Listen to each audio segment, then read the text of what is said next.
السلام علیکم محترم ناظرین، آج ہم غور کریں گے کہ قیامت کے بعد اس دنیا کا کیا بنے گا۔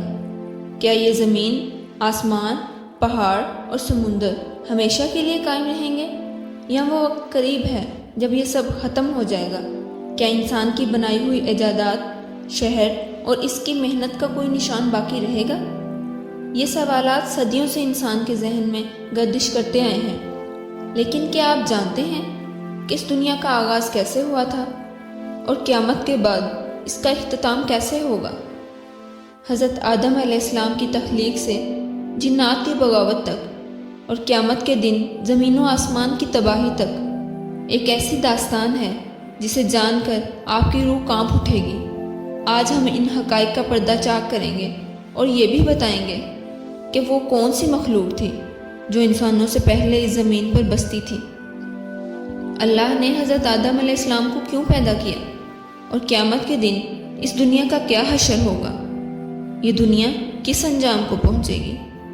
یہ سب اللہ کی عظیم قدرت کا مظہر ہے اور ایک ایسی کہانی ہے جو تجسس اور حیرت میں ڈال دیتی ہے۔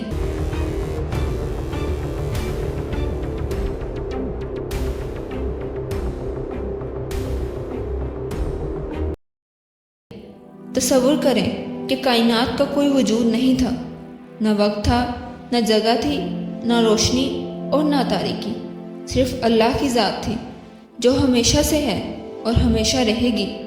پھر ایک لمحہ آیا جب اللہ نے اپنی قدرت کا اظہار کیا۔ اللہ نے حکم دیا، کن یعنی ہو جا، اور کائنات وجود میں آنے لگی۔ سب سے پہلے اللہ نے پانی کو تخلیق کیا، وہی پانی جس میں زندگی کے تمام راز پوشیدہ ہیں۔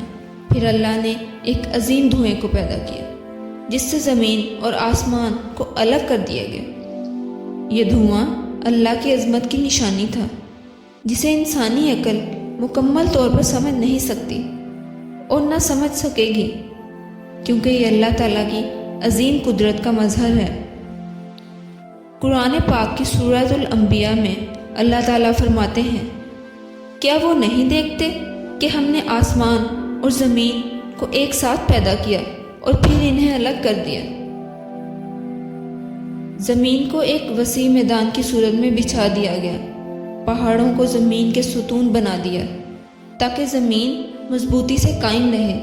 پانی، ہوا اور روشنی کے ساتھ اللہ نے زمین کو زندگی کے لیے تیار کیا۔ سمندروں کی موجیں اور جنگلوں میں جانوروں اور پرندوں کی آوازیں اللہ کی قدرت کی نشانیاں ہیں، لیکن زمین خاموش تھی۔ ایک نئی مخلوق کا انتظار تھا جو اس دنیا کی وارث بنے گی۔ اللہ نے جنات کو تخلیق کیا جو حیرت انگیز مخلوق تھی، آگ کے شعلوں سے بنی ہوئی۔ جنات زمین پر آباد ہو گئے، لیکن وقت کے ساتھ ساتھ اللہ کے احکام سے دور ہو کر فساد پھیلانے لگے۔ جنات کی سرکشی بڑھنے لگی اور اللہ نے ان کی جگہ انسانوں کو پیدا کرنے کا فیصلہ کیا۔ قرآن مجید میں سورہ بقرہ میں اللہ تعالیٰ نے فرمایا، جب تیرے رب نے فرشتوں سے کہا کہ میں زمین میں اپنا نائب بنانے والا ہوں۔ اللہ نے حضرت آدم علیہ السلام کو مٹی سے پیدا کیا اور انہیں علم عطا کیا جو جنات پر ان کی برتری کا باعث بنا۔ یوں انسان کی کہانی کا آغاز ہوا۔ آدم علیہ السلام کی اولاد کو وقتاً فوقتاً اللہ کی طرف سے ہدایت ملتی رہی اور دنیا میں انسانوں کی آبادی بڑھتی رہی۔ قیامت کے دن جب یہ دنیا فنا ہو جائے گی، زمین لرز اٹھے گی، آسمان پھٹ جائیں گے اور پہاڑ ریزہ ریزہ ہو کر بکھر جائیں گے، انسانوں کو دوبارہ زندہ کیا جائے گا اور ان کے اعمال کا حساب لیا جائے گا۔ یہ دنیا جو انسانوں کی آزمائشوں کا مرکز تھی اب ختم ہو جائے گی۔ قرآن پاک کی سورہ ابراہیم میں اللہ تعالیٰ فرماتے ہیں، جس دن زمین کسی اور زمین سے بدل دی جائے گی اور آسمان بھی۔ اس نئی دنیا میں جنت اور جہنم کے فیصلے ہو چکے ہوں گے اور مادی دنیا کی کوئی حقیقت باقی نہیں رہے گی۔ یہ دنیا جسے انسان اپنی ملکیت سمجھتے تھے فنا ہو چکی ہوگی اور ایک نئی دنیا وجود میں آئے گی جہاں صرف آخرت کی حقیقت ہوگی۔ محترم دوستو، یہ تھی آج کی ہماری ویڈیو، امید ہے کہ آپ کو پسند آئی ہوگی۔ مزید ویڈیوز کے لیے ہمارے ساتھ رہیے۔ اللہ حافظ۔